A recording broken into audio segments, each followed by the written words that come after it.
Buckeye Cast. The brotherhood, playing for the guy next to you, playing for the team. What's up, Buckeye Nation? You're tuned in to the Buckeye Cast. Buckeye Cast. Tradition of Ohio State, we take that serious. These fellas were born and bred in the Buckeye State. Buckeye Cast. The people of Ohio, we work every day to make them proud. Visit us at thebuckeyecast.com and follow us on Twitter, Instagram, Facebook, and YouTube at the Buckeye Cast. Buckeye Cast. Now here's your host, Joe Warwick. I'm proud to be part of this group. Go Bucks! What's up? We are back, getting in here after this big blackout Sparty win. Wow. Shawn, do you realize that we did not score 46 points? I nailed that shit, Joe. I know. Yeah, I knew that. But it hurts the people. The people don't get the BOGO anymore. Oh, the BOGO. Yeah. So, you think we should be like, kind of give some grace and maybe extend the BOGO? Through the bye week? Through the bye week, at least, yeah. Yeah, I mean, nobody's doing anything. Might as well extend the BOGO. All right. So, grace of our hearts, we'll extend the BOGO. Don't forget, folks, hit thebuckeyecast.com. The BOGO code is the same as always. It's right on the goddamn homepage. You can't fucking miss it. I will give it to you again. TBCSSBOGO. TBCSSBOGO. Enter that code. Get a free fucking shirt. I don't know. Does it get any easier than that? And, by the way, we do have some long sleeve tees coming out. I know it's getting to be season up where y'all are at. Down here, those don't exist, but I am going to set up some long sleeve tees of all the styles. So every style you see on the site right now, you can get a long sleeve tee in the tri-blend, as always. I call it tri-blend madness. Feels so good. It does. So we're going to get into this Sparty game. We're going to dig deep into this one because this is really our first big game of the season. Shawn and I have some really strong opinions about it was one of those edge-of-the-seat kind of games for me anyway. Maybe it's just because I did a couple rails of Coke. I don't know. But anyways, I was on the edge of my seat.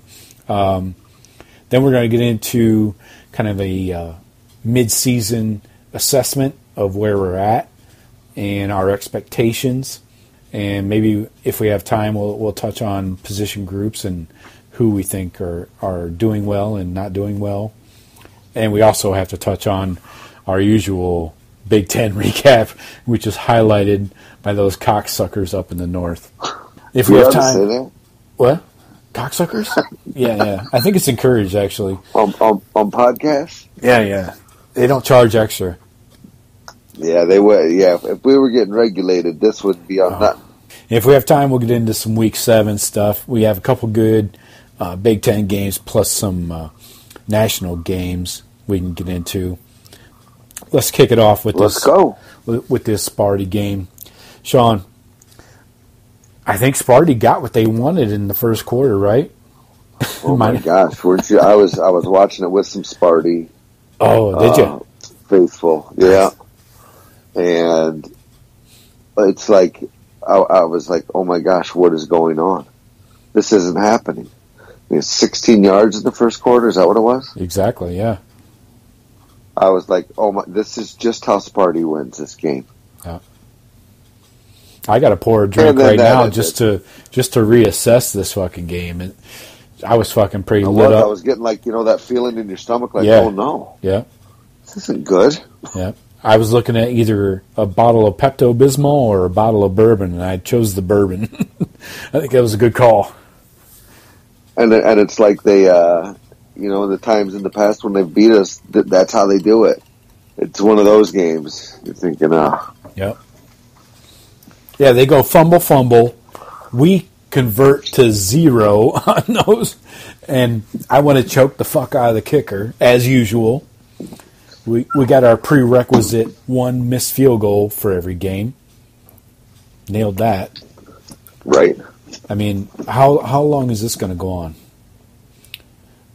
My frustration is what happens when it comes down to a pressure kick in, say, a Big Ten championship game or a playoff game, and this cocksucker misses a 35-yarder. We've had this problem for a few years now. For sure. Ugly Sparty type of game, in my opinion, but we got our shit on trail or on track in the second quarter. Again, if somebody figures out a way to stop us from scoring in the second quarter, we're in big trouble. Right? I mean, putting up 24. I know, just what 42. Yeah. Yeah, whatever we want. It's been ridiculous. We got the 24 there in the second quarter, and we should have had another touchdown instead of the field goal in that 2-minute drill where we drove down in I think it was less than 2 minutes, like a minute 45. We drove down and got in close and had to fucking suck it up and take a fucking field goal. I was going for 6 there in my head. Well, and you got Fuller's pick return, which is bullshit. Oh, back. Jesus Christ. I'm tired of these pussyfooting rules. Jesus. That was not a fucking blindside block. Guy got hit. He got hit, but he didn't get fucking killed. He didn't get hit. He kind of got pushed. Right. And you got that momentum, you fall down. That's what happens on that play.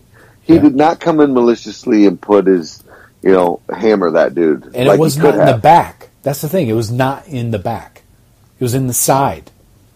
It's just, and I think Herbie actually echoed our thoughts on the broadcast. He said the same thing. He's like, this rule was intended for guys on punt and kickoff where they get cleaned, on a dead sprint, and that was not that. That was not that play. And so anyway, takes a touchdown off the board. Would have helped us cover the over. Would have enjoyed that, some of us. Some of yous. But yeah, physical game. Both teams got just beat the fuck out of each other. This is a game where it's a perfect setup. Tough game. Of course. Yeah, where it sets up perfectly for a bye week after to get your shit together. Fields took a shot on that TD in the fourth. They were actually checking him for a concussion after that. Fields took a few shots. The very first play of the game, I think he ran and got hit hard. Yeah. And then he got sacked in that first series too. I'm like, oh man. He got hit. He got hit in that game. Oh yeah. I think everybody did. Like I said, I mean, this is one of those games. It's a slobber knocker, an old fucking sledgehammer game, like Herb will call it. And it sets up perfectly though to have a bye afterwards. I think, looking forward anyway.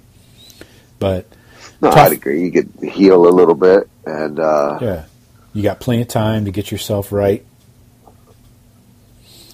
Look at this offensive yardage, Shawn. This is like night and day. We put up 529, and we allowed 285. That's almost doubled up, man. I know, especially only getting 16 in the first quarter. Right. Yeah, you take that basically 3 quarters of football, and you put up 500 yards. Wow. And I frankly think we slowed it way down late. Oh, yeah. That fourth quarter was a hard watch. The third quarter wasn't nothing special. I mean, you take the other 3 quarters outside. The second quarter was the only time we really looked good. Well, I think after they missed that, talk about people having field goal problems. Yeah. Yeah. Well, call it even. After that kid missed that was pretty much wind out of the sails. Yeah. You're done. Yeah. Exactly. When I went back and looked at the numbers, it didn't feel like 529 to 285, but I guess it was. I just didn't, until I looked at the end, I couldn't believe it was 320-something yards rushing. Oh, my God. It didn't feel like it. Let me go back into the box score here real quick, but I think Teague had like 90, JK had like a $177 or something like that, and then people are obviously recognizing on tape that Justin Fields is going to put up some yards. But he had 11 carries, and unfortunately these stats include the fucking sacks. But I know. When did they start doing that? Yeah, a few years ago. It was fucking stupid. So Fields had 61 yards on 11 carries, but so you take that big 15-yard loss and then a couple other shit sacks, he probably had closer to 90 yards rushing. Right. So tack on Teague with 90, JK had 172. We hammered the shit down their fucking throats. 323. JK is running so freaking hard, man. He was taking some shots too, so yep. I'm pretty sure that JK welcomes this bye week. Yeah. I saw a shot that he's taking some headshots. There was a cheap shot by one of those cocksucking linebackers, number 17. I saw it again today, and I was pissed off. He came in with a forearm while JK stood up and going down. He came in with a cheap shot from the right and just hammered JK right in the helmet. He didn't even try to take him down or tackle him. He just came in and fucking took a cheap shot. I hope the Big Ten really looks at this tape and shit, and I hope I know Ohio State, among everybody else, is submitting plays on tape to the Big Ten offices every week, and I hope that's one of them because there was no call for that. Well, I'm not sure. I'd have to go back and see the play. I think there was a couple plays that you could have considered cheap, but I'm so against that. Even if it's a Buckeye, you know what? We don't play cheap. You play hard. Yep. When you're intentionally doing stuff like that, and it's not like hey, split second. Sometimes shit happens. You can forgive a high hit maybe in a split second, but when you're coming in and trying to blast him with your forearm in the helmet, yeah, that ain't cool. Yeah, when he's already stood up and going down, his forward progress has stopped, and he's bent over, virtually. But I mean, did they blow the? I don't like to the head, but did they blow the whistle? He's no, got to come in anyway. Yeah, it wasn't. But see, that's the thing is, the Big Ten offices can still declare a player ineligible or call a penalty, as far as a personal foul, and say they can't play the next game. They did that in the Nebraska game, post game, Monday or Tuesday after the Nebraska game. Somebody made a cheap shot kind of play, and they declared that player ineligible, even though there was no penalty on the play on the field. Huh. So this is not new ground. This is there's a precedent that's been set where if a play is submitted, but you have to submit it, and get their attention to it as a team. And say, look. Yeah, but then what are you gonna call on Jeffrey Okudah taking off what's his name's face mask? Yeah, you run the risk of that too. Yeah.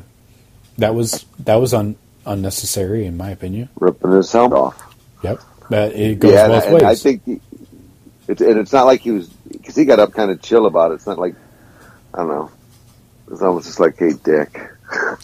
Yeah, he was raking at the ball. Probably he's not trying to rip. But then he's right there, and he's like, "All right, grab that, and rip it off your head." Yeah.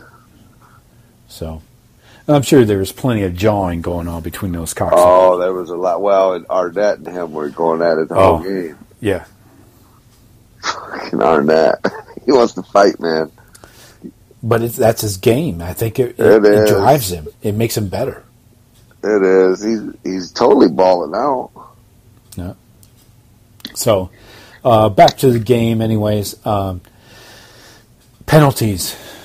That was another big frustration of mine. Some of them were really timely and cost us some first downs. 10 for 85. We've been doing really well this year up until this point.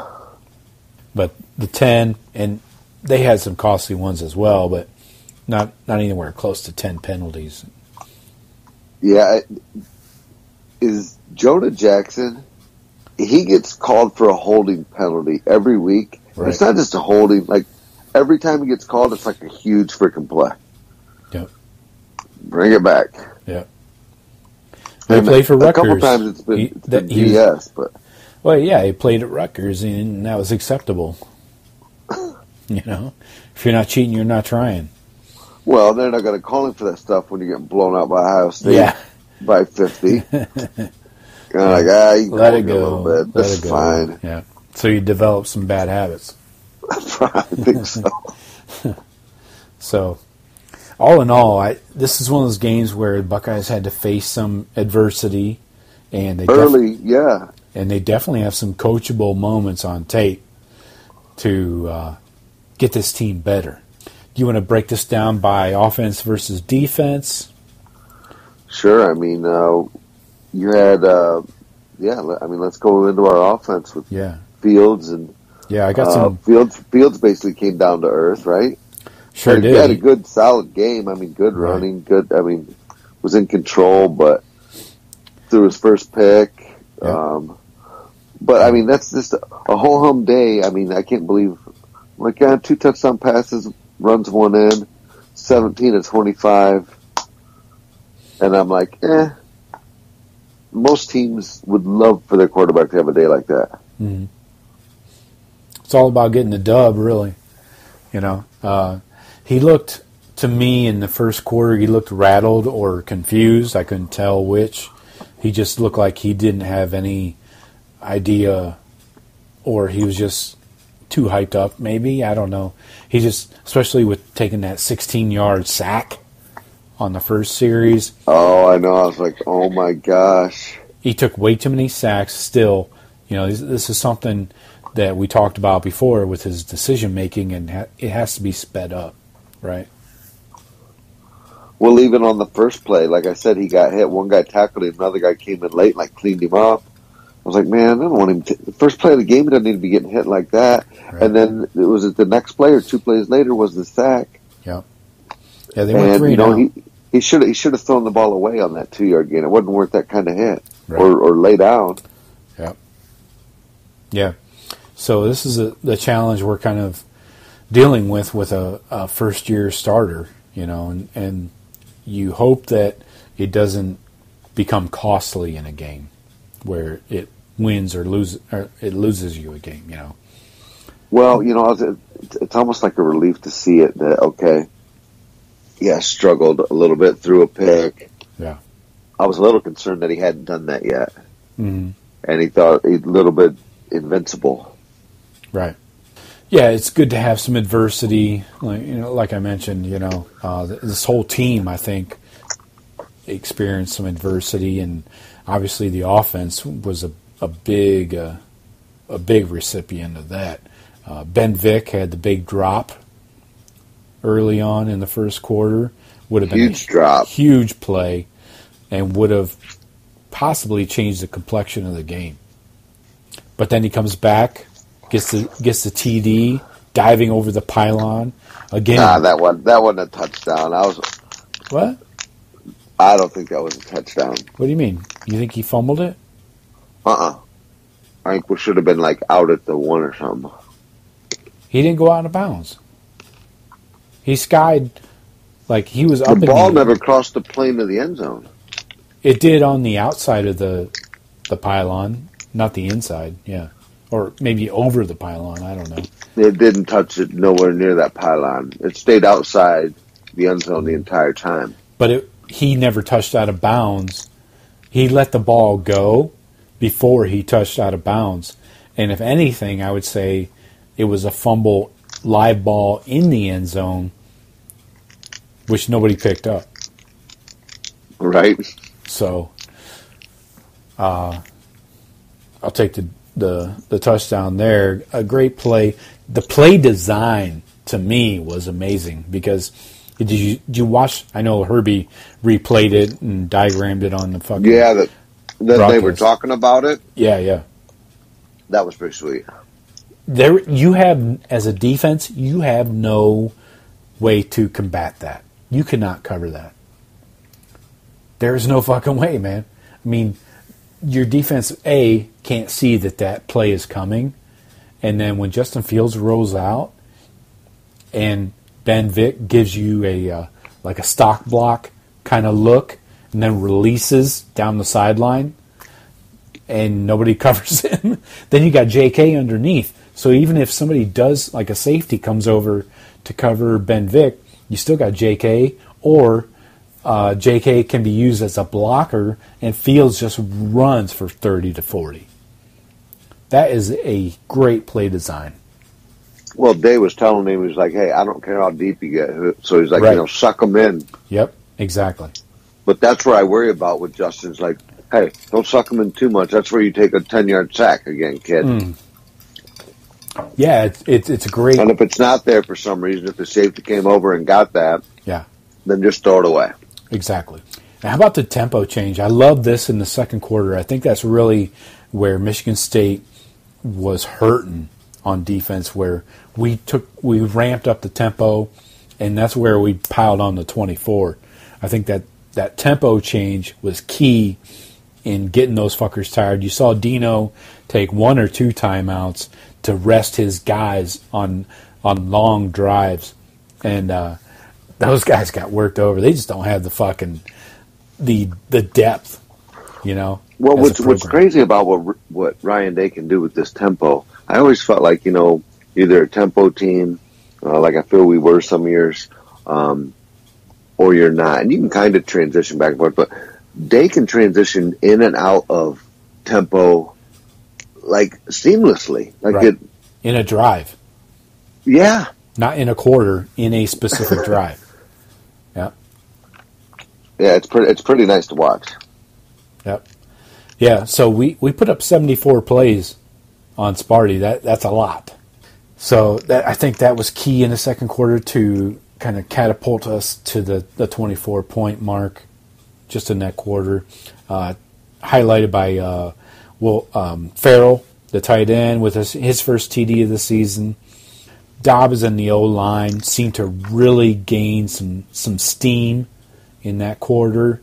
And like I said, fucking Dobbins, he looks like he's running like Zeke, where he's not falling backward or getting stood up. He falls forward because he has so much momentum going, And he doesn't take losses. He's running hard. And then bring Teague in, and Teague will... Oh. Yeah. He's the fucking sledgehammer dagger guy. But why didn't I didn't see Run DMC out there at all?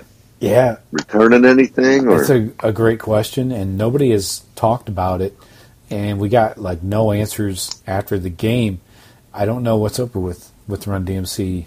Was he on the depth chart? Oh, that's a good question. I don't know. I thought he was still on the returners. Yeah. I thought he was still listed as like an or with Teague. Right. Or did they stop doing that? I'd have to go back and double check, but something happened this past week, and I don't know if it was injury related or suspension related, but DeMario's always been kind of that difficult guy to nail down and understand what the issue is. It's always been either injuries. He used to be in the doghouse with Urban Meyer. So it's like, is it grades? Is he not doing his job? Is he lazy? Who knows? Because Ohio State doesn't divulge any injury information at all. So it could be something as simple as a nagging hamstring. Right. I hate to paint a guy into a place of being a bad student or something without knowing any facts. Even though you just did. It's easily a possibility. Let's not fucking act like it's not. Let's keep all possibilities on the table. So this was weird, Shawn. I don't know if you noticed this on the O-line. So Alibi started the game at right tackle. Did you notice that? But Brandon Bowen played everything after the first 2 series. This is really weird. And basically all Day had to say after the game was that they both deserved to play. But after the game, Brandon Bowen is limping, and he said he has back spasms and stuff. So it sounds like he's not 100% healthy, from missing last week. Well, maybe they saw something those first couple drives when we got stymied. Yeah. On Alibi. They were attacking Alibi. Blitzen and Willikis over there. Right. Yeah, I think they were attacking that right side of the line, and Alibi folded probably. That's where Bocce came in through on that sack, I think. Yep. Hopefully Bowen can get healthy for his sake and for the team's sake. He's another guy that's in a contract year as a senior, last chance guy. But Fields, his running plays, he had 11 carries, but those plays where he did take off were fucking huge. Like, they were getting key first downs, on like a third. I still think on almost all of them, he could do it a half second sooner. Yes. Yeah. And it'd even be 10 more yards. Right. Yeah, his decision-making overall when he's back there has to speed up, for sure. There were a couple plays where it was an obvious QB draw. He put his foot in the ground immediately and took off, and I think those were his best gainers, to your point. Did give up his first INT. Right. So he is human. He's not a machine. He had two turnovers, actually. He had a fumble late there. Was it late third, early fourth, something like that, where we were driving? Yep. Ryan Day tried to take the blame for the INT, but he also said that Fields needs to throw it away because they didn't get the look that they wanted from the secondary, and that was pretty obvious, from where the ball was delivered there down the right or left sideline. So yeah. So yeah, like we talked about, first quarter 16 yards, second quarter though over 300 yards. I mean, I don't know. I have to assume this is coaching and play calling and getting comfortable with what the defense is showing us, but this has become like a pattern where the second quarter is where we go off, So at some point, I know. Do you think it's a product of like we come out, we play kind of a standard offense, see where they're at, and then yeah, exactly. They kind of hit them with tempo, and they don't know what the hell happened. Yeah, well, I think it's a but combination. It's just so nice because I'm loving the play we're getting out of these receivers. Right. Yeah, definitely. I think it's a combination and they're getting that Garrett Wilson on the field. Right. He was returning punts, so it tells you that maybe DeMario's been demoted. Well, was that late? I thought KJ was doing the punts. He did a few, but then Wilson did a couple in the second half. Yeah, KJ was on kickoffs as well. But my thing is, I think that the coaches are, instead of waiting till halftime, as was traditional, to make your adjustments for the third quarter, I think coaches now have sped that up, especially Ryan Day type. He's sped that up, and he's making adjustments after the first quarter so that the second quarter they can see what a team is throwing at them. And unless the team completely changes their defense in the second quarter, they are adjusting, and obviously it's very successful in the first 6 games. Very successful. No, I mean everything this team's doing, I don't know, it's clicking so nice. And JK running hard, O-line blocking well, Fields playing amazing as a first-year starter, and then that group of receivers to just get after it. Olave's out there. I saw he showed up on like a special teams player of the week, but he didn't even make stat sheet in reception, but he's out there still going hard, Those guys all do, even if they show up on the sheet or not. Mac always goes hard. KJ Hill had that perfect KJ Hill game. What better than that tough guy to go out there and get? How many catches did he have? 6 or 7? 7, yeah. And that's with a drop. KJ's a Sparty killer, man. He likes that fight. He knows Sparty's bringing a fight. Like, all right. And what about Ben Vick on the 60-yarder? Did not see that coming, but we never do. We never expect that from Ben Vick. We most of the times forget he's on the fucking field, honestly. He's got that long Randy Moss stride, but that dude is moving. Yep. He totally deked that dude. Yeah. Down there, like, took a step inside, kid, like, oh, shit. He ran right at him. And then he ran right at him, scared the fuck out of him. took a little inside cut, the kid turned his hip one way, and boom, gone. Yeah, like we said, I would just hang on the ball, maybe go out at the 1 if you have to, but let's maintain possession. You don't need to fumble it through the end zone and give a freebie. But yeah, Ben Vick, he actually had a couple of other big catches too. He ended up with 79 yards and three catches. KJ being KJ with the 7. Garrett Wilson with a couple.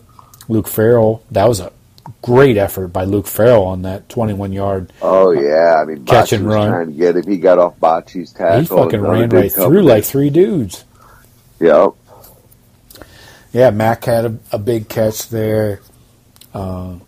Kind of quiet on the receiver front for a typical Buckeye game. We usually get about 9 to 10 guys involved. But, Ruckert had a short one. Dobbins had a couple short ones. Yeah, and I think we dialed it back then late. And, I mean, it wasn't a typical. What did we run the ball, 49, 50 times? Yeah, we have 49 carries, including Teague, Dobbins, and Fields. You know, you always say, hey, we'd like to be like a 50-50 team. Or right. That's 50 runs to 20 passes. Right. That's like 25. I don't know. Do the math. Did it. Oh, so 66% run, 34% pass. Yeah, another game where we have a huge running day against the country's best rushing defense. Another point to be made for this Buckeye offense where we can control the line of scrimmage. It might take us a little while. It might take us a quarter or two, but eventually we just have the depth and the desire, in my opinion. Yeah, and Michigan's D-line's no joke. Their starting group are tough. But they got nothing behind them. Well, that's just it. And, you know, and few teams do like we do, like what we're going to do. Right. Especially when you get into tempo. And, it's going to be tough for most teams to handle. Getting into the Buckeye defense now, again, on both sides of the ball, physically, a tough game. Buckeyes, they really showed up big time, in my opinion, and with the front 7 especially. Lewerke even used his legs, got out of the pocket, got some plays. He missed a few big ones, We saw him miss a couple passes where he could have had a couple touchdowns, but I put that all on the pressure. I actually thought that our D-line would have, not that he wasn't under duress a lot, but would have had a few more sacks. I mean, we ended up with, 4 sacks? Wade had 1. Yeah. Browning had 1. Yeah. I would have thought we would have had more, a couple more D-line sacks possibly, especially when they were starting some bum at tackle. They really made up for that loss of quality protection, in my opinion. They really, I realized Chase did not get big numbers, but he was in the backfield. He influenced basically every play. They'd roll Lewerke away from him. Right. I mean, yeah. I was impressed with Lewerke making as many plays as he could. He took some shots, though. I'll tell you what, if you could see the all-22, I'd love to see how many times he got fucking hit after letting the ball go. Lewerke's solid. I mean, he's a gamer. I don't think he's gritty. He's a Sparty quarterback, I think. Yeah. Made some throws in some tight fucking windows. I kept saying every time he threw that ball over Baron Browning, I was like, keep throwing that ball. Eventually, and it did. And Jordan Fuller got screwed out of that big return for a touchdown. So I was like, keep throwing that fucker over the middle, dude. Keep fucking doing it. It's gonna bite you. My defensive players that really stood out to me were Baron Browning, obviously, came in on that fucking blitz. That was nice. Again, playing crazy out of his mind. This is the guy we've been waiting to see. He's so fast. Jesus. Just unleash him. Let him go. He is fast. Once he decides, man. Just give him a job, a quick, easy task, and let him go do it. He's going to fucking do it well and do it quickly. Shawn Wade, though. Shawn Wade was all over the place. He almost took Lewerke's goddamn head off on that corner blitz. Holy shit. He was in there like a rocket. I feel like Shawn Wade is so underappreciated. Yeah. I think Shawn Wade is every bit as good as Okudah. Mm-hmm. That's why he could go pro this year. Oh, I think he does. Yeah. I think Shawn Wade is first 2 rounds. He's putting up some really good tape right now. I think the whole secondary goes. Yeah. Which is why I love that I saw out there in meaningful minutes. Did you see Cam Brown out there, man, in the corner? Because Arnett was out for the whole second half. He was in street clothes at halftime. And they brought in Cam Brown. Those are key snaps for a young guy. Yeah, because and we need them because, like I said, I think they're all going to go. Yep. Oh yeah. And they're so sick right now. Wade, Okudah, Arnett, and Fuller. Yep. Gone.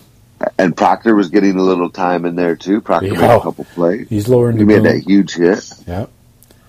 I tell you, the one person that stood out to me that was not like one of the typical starters, Zach Harrison, I feel like has made a leap just in the first 6 weeks. He looks like he could be a starter right now.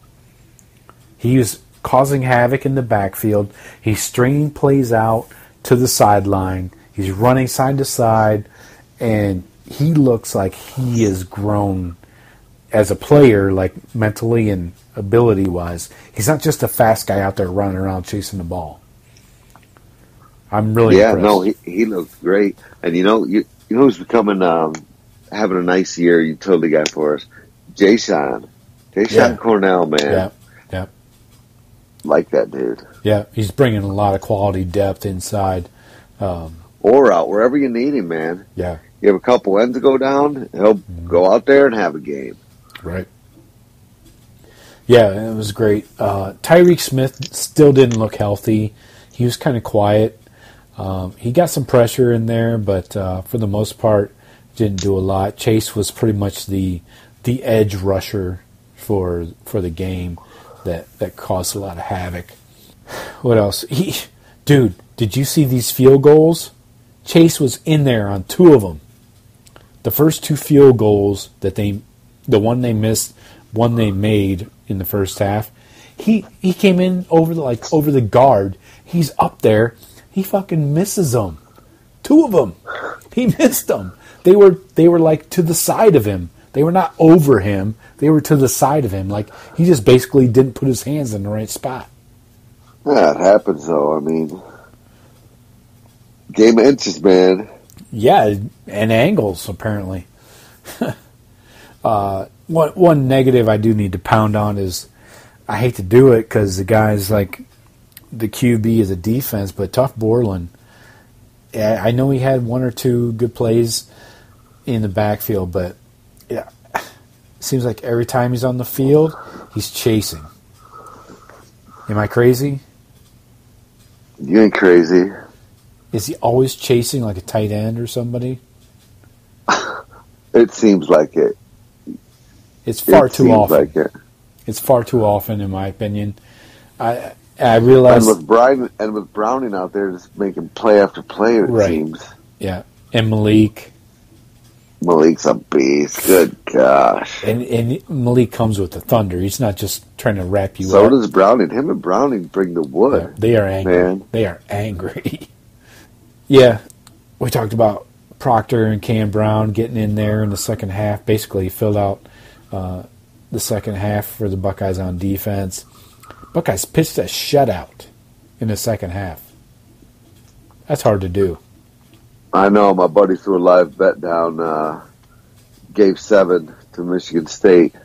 And halftime, after the half, Ohio State just covered. Yeah. Got their touchdown and got out. We Right. got screwed on that. Yeah, No, he might have pushed. I think it was 7. yeah, it was 7. I did the same live bet. It was Buckeyes -7 for the half. Yep.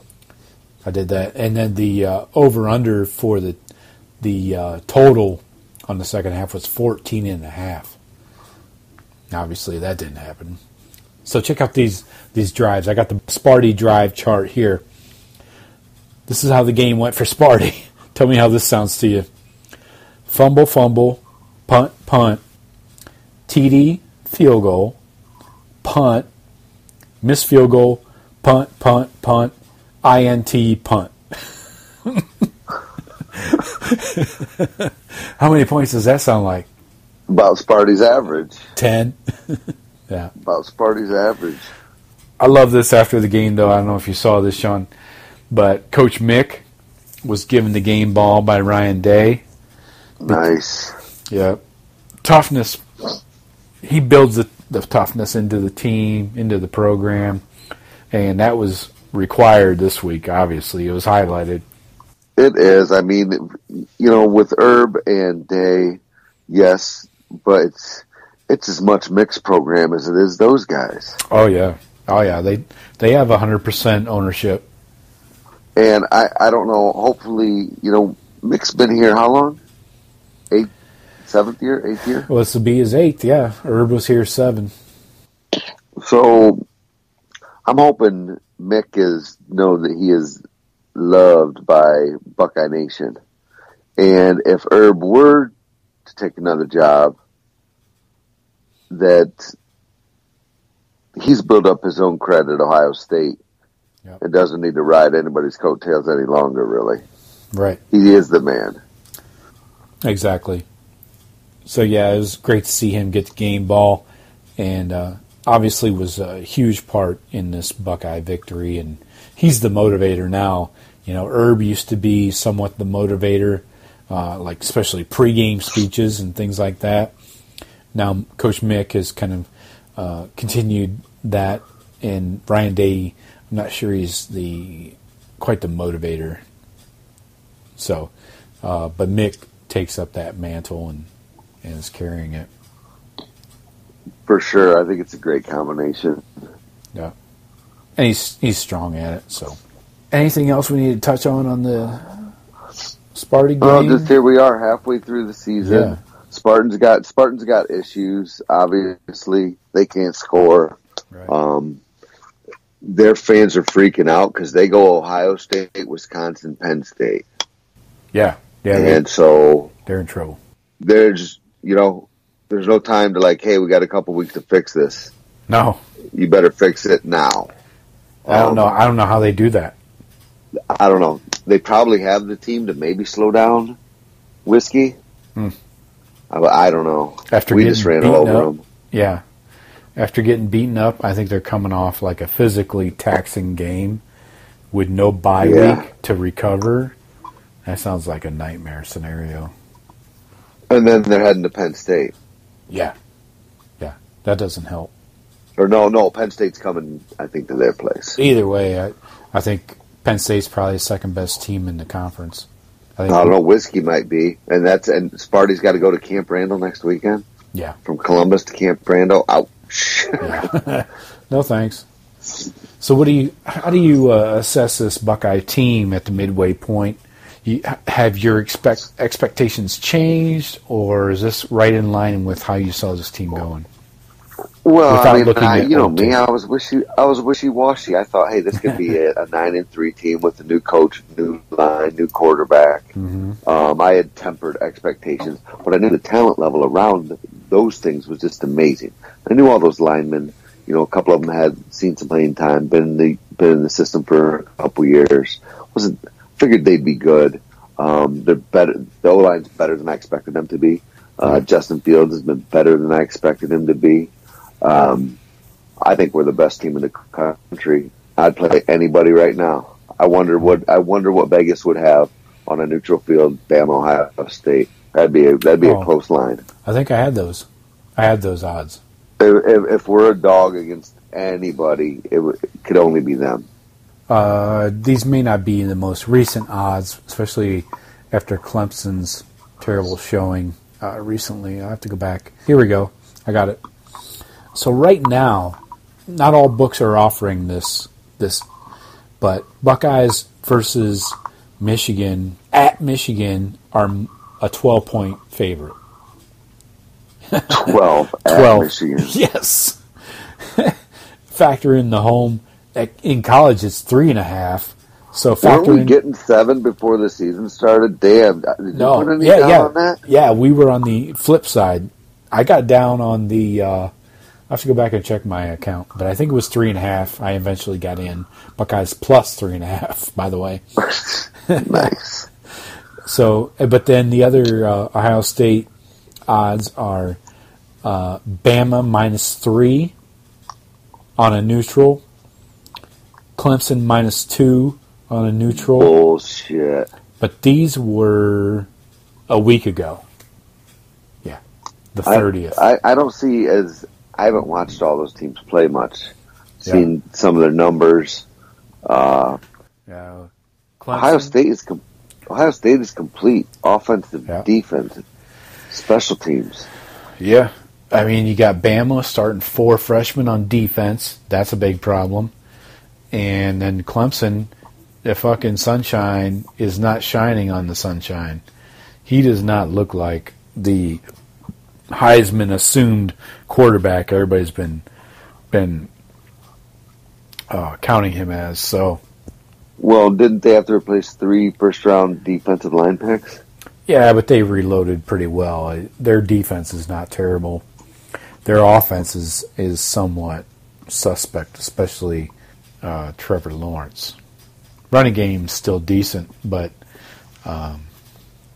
as we saw, North Carolina put up 21 on them and almost win. What do you think about this team? Solid. Oh, yeah.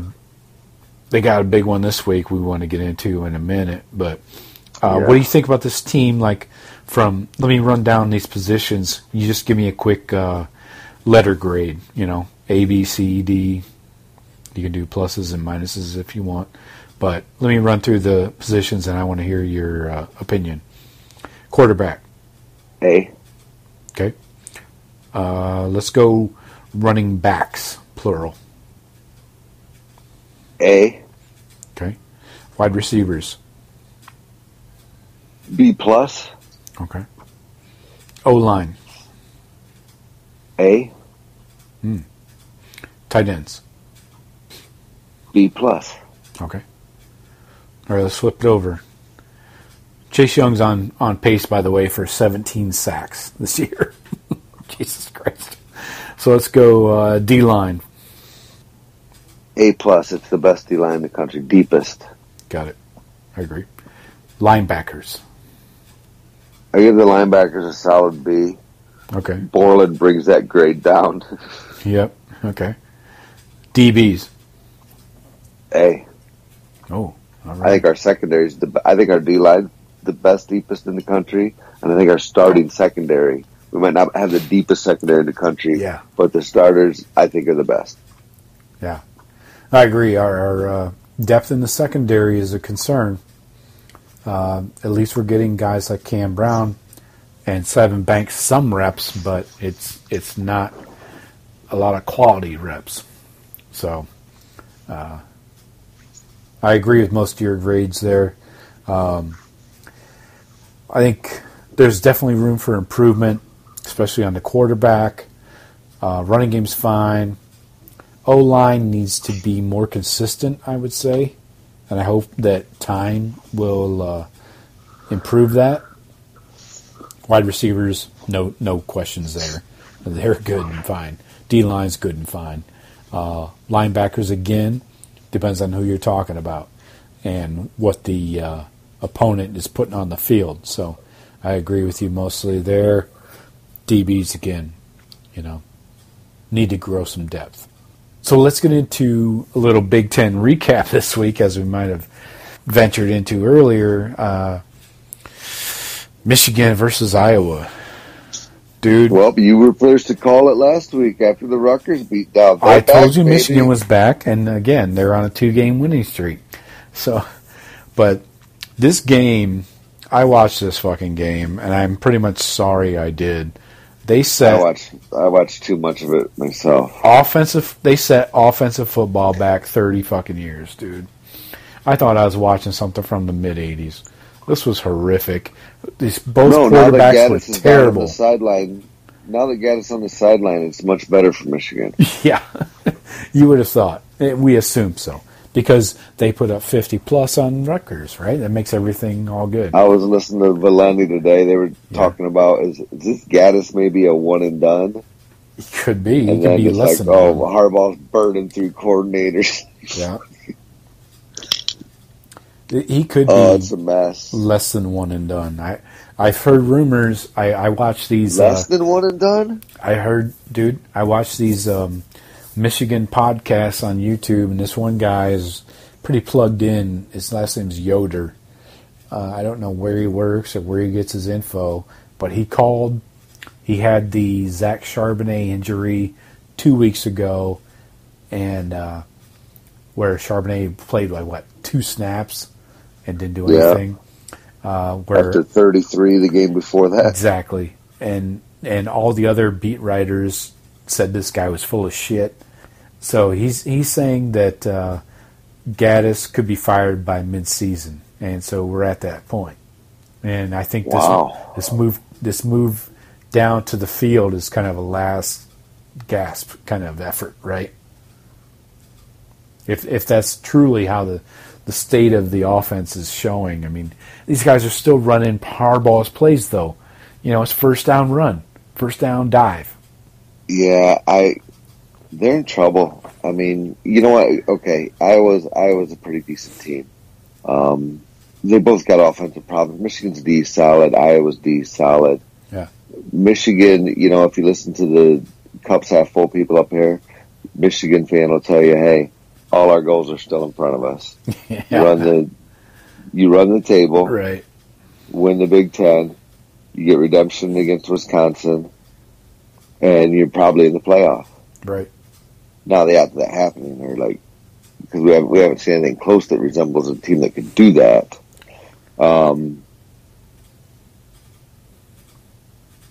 So we'll see. I think we got a couple. They're playing their old quarterback, the kid that transferred to Illinois this coming week. That'll be a blowout, probably. Peters. Peters. They still got Penn State to play. Still got Sparty to play. Notre Dame. Yeah, that's right. Gets worse. It gets worse. Doesn't get better. Ohio State, Yep. Those are 4 decent games. And you only got 7 left. That's 4 out of 7. Yeah. I don't know what the other ones are. I guess one's Illinois. Who else might they have? Indiana and Maryland. Yeah. Which, if Maryland, if that McFarland could catch fire and put up a couple touchdowns on Michigan, why couldn't they win? Michigan hasn't, except against Rutgers, Michigan doesn't score. No. That's my whole point, is their offense is in big fucking trouble. I don't want to hear about Iowa's defense.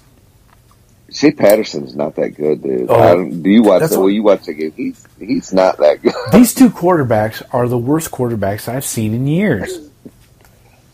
Nate Stanley, if he throws 1 less pick, they might win that game.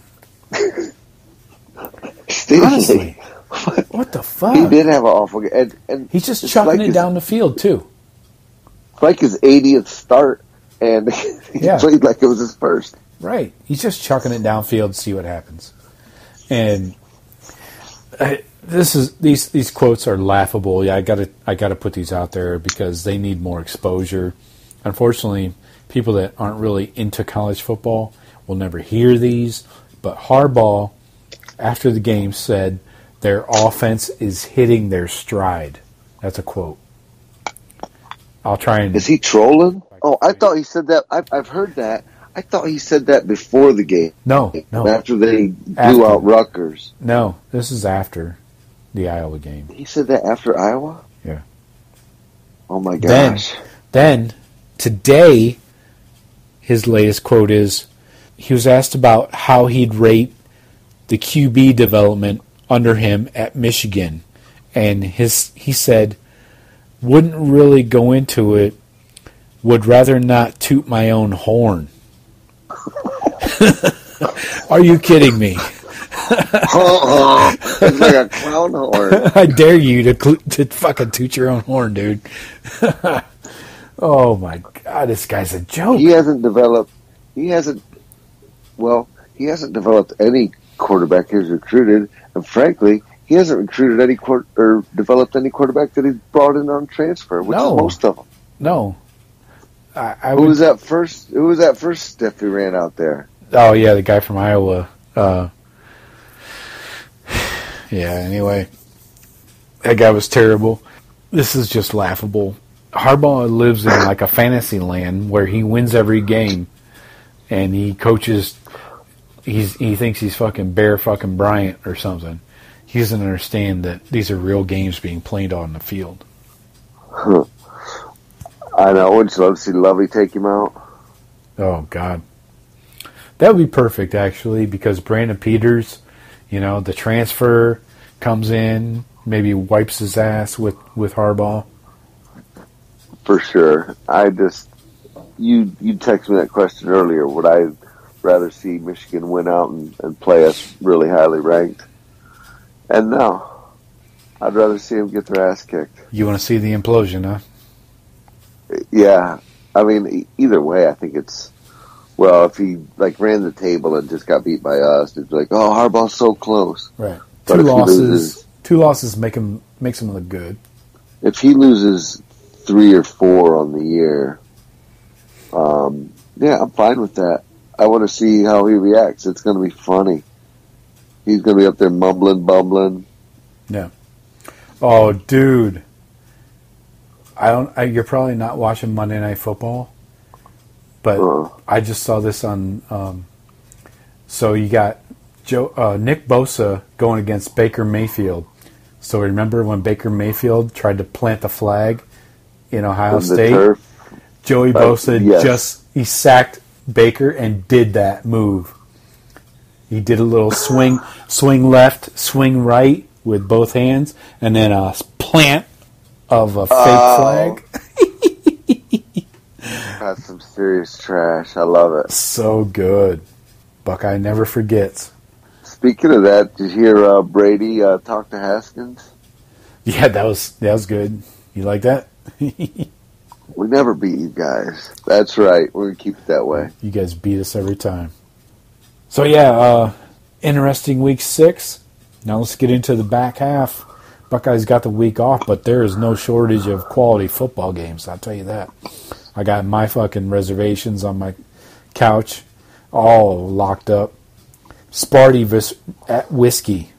Big one. This looks like a big problem for Sparty.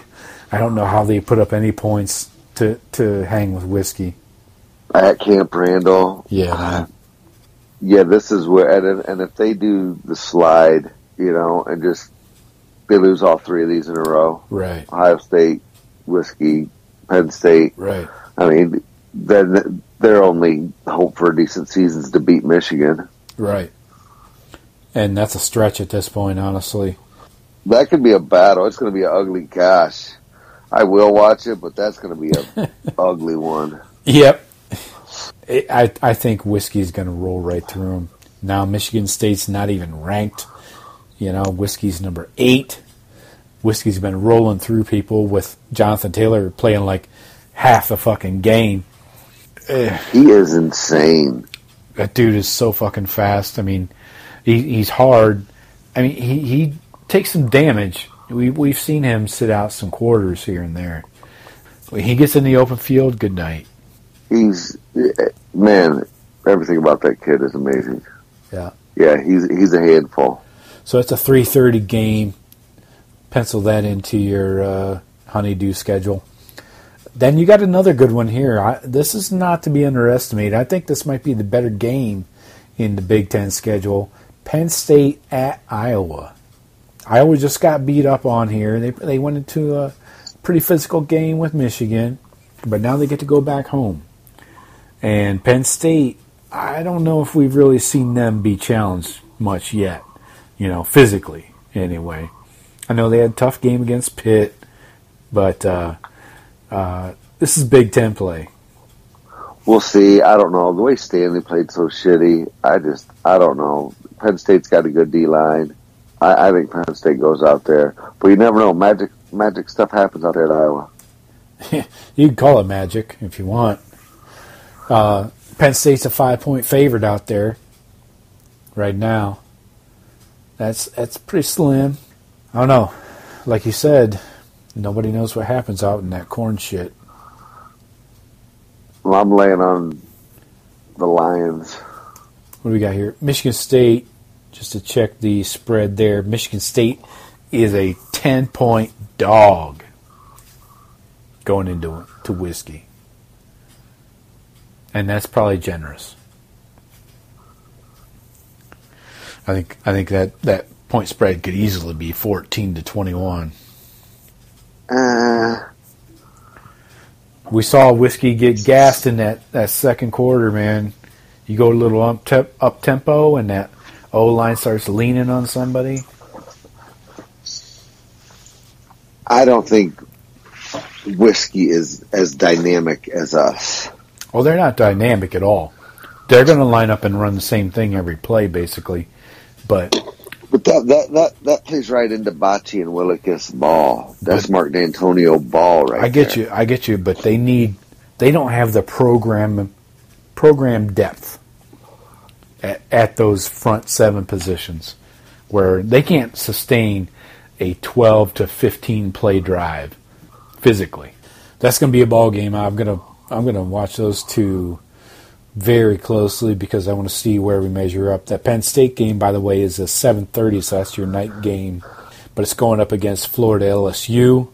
Don't know how Florida beat Auburn last week, but that gym teacher, Gus Malzahn, is probably going to be looking for a new job shortly.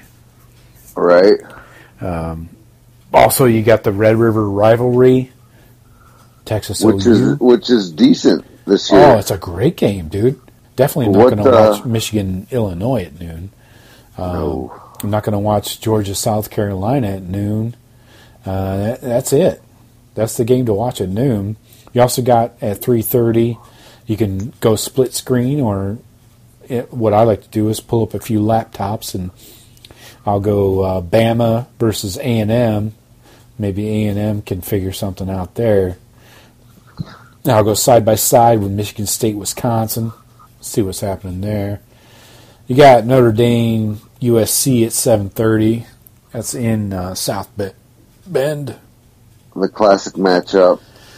Doesn't Notre mean Dame anything. Will roll them. Yeah, it's going to be ugly. Not even sure what the. Yeah, no. I love this part of the season. Every week there's good games now. Exactly. This first 4 weeks, man, it's combing through to try and find a decent game to watch. Now it's all conference play, and you start getting heavyweights involved. You fucking win the heavyweight quick. So yeah, and this is going to be another good weekend, even without the Buckeyes playing. I mean, I'm not going to get up from my fucking couch. I'm going to just. This is a week where you're going to see some movement in the top 10. Oh yeah, yeah. And frankly, I mean, you sent that text earlier, like, "Hey, do you want to play a strong Michigan at the end?" Nah, I'm not interested in Michigan at all. They can lose all their games. Okay. But I kind of do want Whiskey to win them all now. Yeah. Love to play number 4 ranked Whiskey, undefeated Whiskey. That's in the Big Ten championship. That's not out of the realm of possibility, honestly. I know. It really depends on how much credit they get from the national media, which is, biased. And Whiskey's got a weak-ass schedule, honestly. Other than us and Michigan State, they got just Iowa, Nebraska, Purdue, Minnesota. I know. Yeah, but they blanked Michigan. Yeah, the boat rowers are undefeated, but they haven't faced anybody in their schedule on the West. They squeak by every game. Right, but their schedule's pretty weak on their side of the Big Ten. So Whiskey's probably gonna smash Nebraska, Purdue, Minnesota. They'll have a ball game with Iowa. That could go either way. That's probably a coin flip. They'll lose to us. They'll beat Sparty. Oh, I forgot. Whiskey does play us regularly. I didn't think we played them regular season. They come to Columbus too.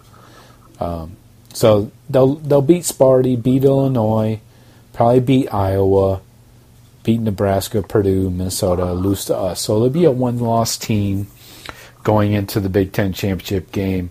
I can't imagine anybody else from the West is going to put up a fight. I doubt Minnesota is going to be undefeated at the end of the year. I don't know. Flex got the magic, man. Well, no. Wisconsin will beat them. They got Minnesota last game of the season, so Whiskey has the tiebreaker, and we go to the Big Ten championship. Barring major injury, I think that's undeniable for a Whiskey team. I wouldn't disagree with that. Buckeyes and Iowa back-to-back. Or no, they have a bye week in between. Ooh, that's helpful. So theoretically, they'll probably beat Iowa, especially if we get 2 byes, right, or just 1? Yeah, we play 2 games. Northwestern a week from this Friday, and then Whiskey, and then another bye. So we get to lick our wounds after beating on Whiskey again. So these bye weeks actually kind of work out in our favor, in my opinion. Yeah, they're not bad. And then we finish off with like Maryland, Rutgers, Yeah. Penn State, Michigan. Exactly. And that Penn State, I mean, it's looking like that Penn State-Ohio State game probably going to be the game that decides the conference. Yeah. Yeah, pretty much. At least, yeah, the east side for sure. I don't know how we lose to them. I honestly don't. I need to see that Shawn Clifford, the quarterback, in a big game that matters, and they haven't been challenged yet. They come to Columbus. Mm-hmm. So yeah, that should be trouble for them. I just think, Sparty's got a great D, held us to low. I think, okay, let's get back to the BOGO numbers at 46, and yeah, I still think we can boat race most of the teams. oh yeah, that's for sure. I know Penn State has a great defense, but they haven't faced anybody like us. And same with Michigan. Not even worried about that game. Whiskey really is my only concern because their defense is really good, and I don't know if I know that we haven't faced a running game like they can administer. No doubt. When it comes to those guys, Taylor is a difference maker. Oh, but yep. On D, I don't think they're fast enough. I don't think Whiskey can hang with us. No. Definitely not. It's just a matter of stopping their run. We can't just let them ball control a game for 60 minutes and reduce our number of possessions. That's tough to do because, I mean, unless they're that good. Because if they start to do that, I mean, we're rotating in D tackles, stud D tackles. And man, I mean, it's going to be hard on the old linemen to keep pushing against fresh legs. Yeah. Check out these stats real quick. Nick Bosa, first half, 3 total tackles, 2 tackles for loss, 1 sack, 1 fumble recovery, 4 quarterback hits. That's the first half? Yeah. He loves Ohio. Are they in Cleveland? I thought it was it's out in San Francisco. Santa Clara. What's the score of that game? Oh, I don't know. I've been getting alerts for the on the Twitter machine. 28-3 Niners over the Browns. This is 10 minutes left in the third. Wow. Bosa's wreaking havoc. Yep. Browns are not who they thought they were. I can't wait to see that video of Bosa playing the flag. Yeah, it's going to be good shit. All right, folks. Appreciate you. Enjoy the bye week. Are the coaches allowed to be out there recruiting during the bye week? Oh, yeah. This is a big recruiting week. We had a ton of recruits in Columbus for the Michigan State game, and things went off really well. Looking for some big booms. We got another quarterback probably going to commit for the 2020 class. So we got Jack Miller, and this C.J. Stroud is probably going to commit.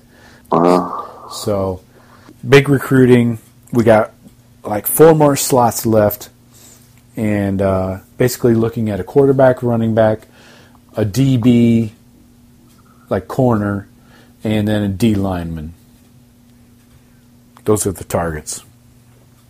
And the way things are going right now, I don't know how we don't get at least a 4-star at every position. Really? Yeah. Those are the crystal balls, and the targets are all 4 stars. Damn. Yeah. Well, it helps when you're undefeated. Yeah, it does. And when they're saying, gosh, Ohio State is, well, watch their games, man. Yeah. And imagine when these college football playoff rankings come out, and if we're in the top 4, look out. Oh, I think I'll be surprised when they come out if we're not 2.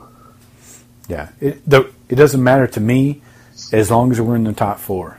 It doesn't matter how you slice it up, because, you know, I don't want to play the number one seed, but if we have to, you know, I don't care. It's just you got to get in the game to have a chance. So. Oh, when it's all said and done, I'll take any. But you start at 2, and then you're rock solid. Yeah. You're not going to fall out. You start at 4. Someone jumps because they win a championship game or something. Yeah. Like, oh, we had to leave one team out. Sorry, Buckeyes. Mm-hmm. Fuck that. So give me at least 3. Yeah. I mean, TCU, we did that to them, right? Yep. Let's move it to 8 already. And you didn't bring up what that thing out in California, paying the kids. Oh. Yeah, USC in 2024 is about to get really good. Mm-hmm.